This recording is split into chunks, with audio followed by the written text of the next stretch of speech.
Now, the Morning Majority with Mary Catherine Ham, Brian Wilson, and Brian Neiman on 630. WMAL. 6:37 on WMAL. By the way, Wilson, you're getting a lot of credit for your your poem. Text and email. By the way, you can always email us morningmajority.com. Maybe we should post this on our internet site.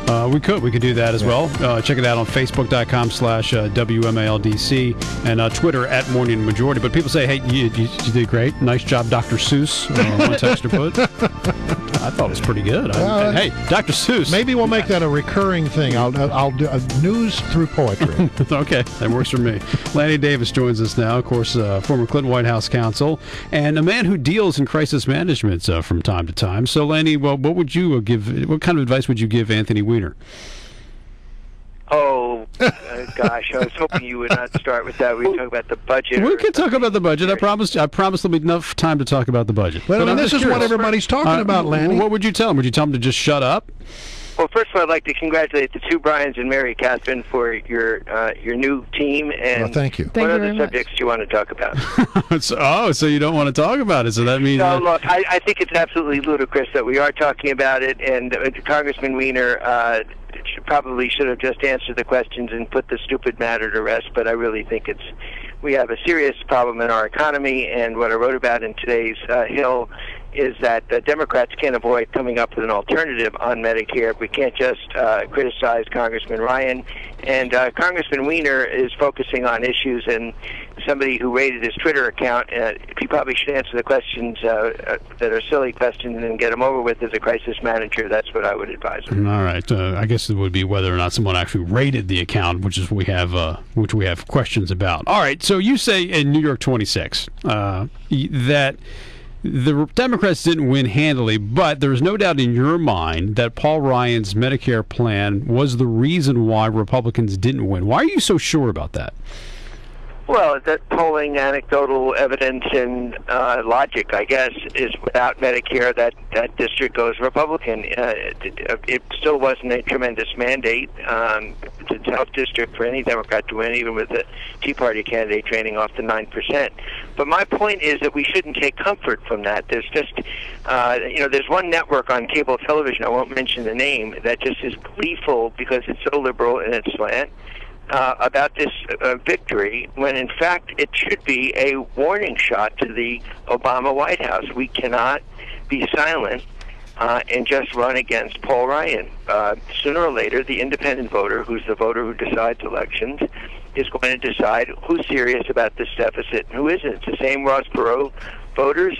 They haven't gone away, and it's the same Bill Clinton constituency when he went more to the center to balance the budget rather than going to the left to run deficits, and he ended up with $1 trillion surplus. There's a lot of Clinton Democrats out there who are waiting for Barack Obama to get serious about the Simpson-Bowles Commission report that does recommend serious changes in Medicare. It doesn't go the route of Paul Ryan, which is to abolish Medicare, probably the most popular program since Social Security passed this century, at least the 20th century, not the 21st. But we really can't duck this, and that's really the purpose of my column today. Lanny, I hope you're right, and I've loved Clinton saying that to Ryan because he's sort of the conscience of the Democratic Party on this. Sure, he was whispering it backstage, and it was a hot mic, but I'm glad it was caught. I'm not convinced necessarily that independent voters do want action on this. I hope you're right, but who's the Democrat who actually steps up and says, really, we do need to do something about this? Clinton can say that because he doesn't have to run in for any office again. It's not like Republicans are doing this because it's super fun. It's because there's a problem to deal with. So who's the step-upper? You're absolutely right. Mary, Catherine, we have a tremendous problem in this country of only responding when there's crisis rather than being proactive, and that's the history of most of the eras in America, and we will respond when America's bonds are no longer sellable and we go into a sort of Greek-like or Portugal-like debt crisis where America can't do anything with financing its budget. But that's too late. But, I mean, is there anybody on the Democratic side who will be willing to say we need to fix Medicare? Some way it has to be fixed. Yes, me. But not many others, and I'm not running for anything. But look, there is a tremendous constituency out there, and I think that I keep going back to Simpson Bowles. Erskine Bowles was chief of staff at the Clinton White House when I was there. There are many, many Democrats who follow Bill Clinton's lead, that we had one of the best economies in this country's recent history under Bill Clinton in the late 90s with the help of Republicans. It was collaborative, turning a $300 billion deficit into a $1 trillion surplus in 2000. That was just about a decade ago. There are a lot of Democrats who are unhappy with borrowing money to pay today's bills and handing the receipts over to our children. Well, and I think that's a moral issue. The Democrats cannot stay silent. I think Paul Ryan went way too far. Newt Gingrich was right. It's much too radical to abolish Medicare, but there are lots of things that Simpson Bowles recommends to save $200-300 billion in the short term, and I laid them out in my column in the Hill today. But I hope Democrats get real, that we can't just say Medicare, Medicare, Medicare, don't touch it, because sooner or later we lose our credibility. Lanny, I hope you're absolutely right about that. I hope that there will be some profiles in courage.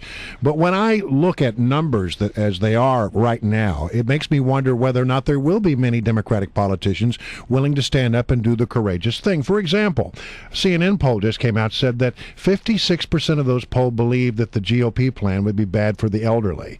Opposition is highest among senior citizens at 74%, even though they wouldn't even really be impacted about it. I mean, as I understand it, the Ryan plan doesn't even kick in until for anybody who's 55 years old now. It may have something to do with people keeping saying that Ryan's plan abolishes Medicare when in fact it leaves it alone for 55 and right. older. Lanny, Can you really expect people to stand up when the numbers are like that, Lanny? First of all, the Ryan plan is a very bad idea. I give him a lot of credit for making an effort, but it's a bad idea. It privatizes Medicare, and whether you're 55 or 54, you have parents, you have grandparents, you're worried about what's going to happen to you 10 years from now. It's not a lot of comfort.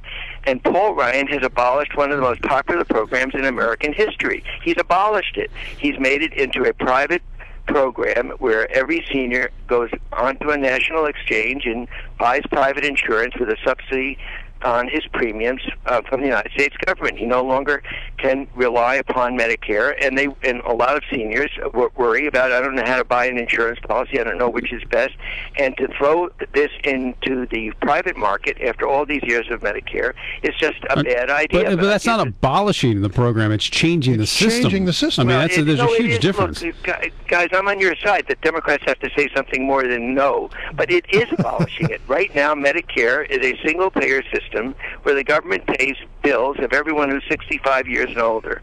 We got to change that system, and Simpson Bowles does change it. And it stops paying all bills. It has deductibles. It forces seniors to pick and choose among doctors, but it still has the federal government paying medical bills, not having seniors hunt for private insurance policies. It does abolish Medicare, but at least it's an idea, and I give Ryan credit. So I don't agree with the idea, but what's the Democratic idea? Nothing. Barack Obama has a blueprint in Simpson Bowles. Remember, 60% of the commission, including Dick Durbin, who's a pretty liberal Democrat, including Kent Conrad, including Mike Crapo from Idaho, pretty conservative Republican, supported that commission report, and Barack Obama's been silent about it. We're out of time, but Delaney, the problem is that the Democrats' plan of doing nothing will abolish Medicare down the road because eventually it will go broke. I mean, there's no doubt about it. We've got to change it. We've got to change the way we pay for services. We should have high deductibles. People like me who are upper income, I'm free to admit that I'm willing to pay on a means testing. Yeah, well, you can get support of Republicans on that. All that stuff, but we can't turn it into a private system. Remember what George Bush tried to do on Social Security, and the American people rejected that as well. All right, Lanny. We'll talk to you next week. Thanks as always. Good to hear from you, Lanny. Lanny Davis here on WMAL.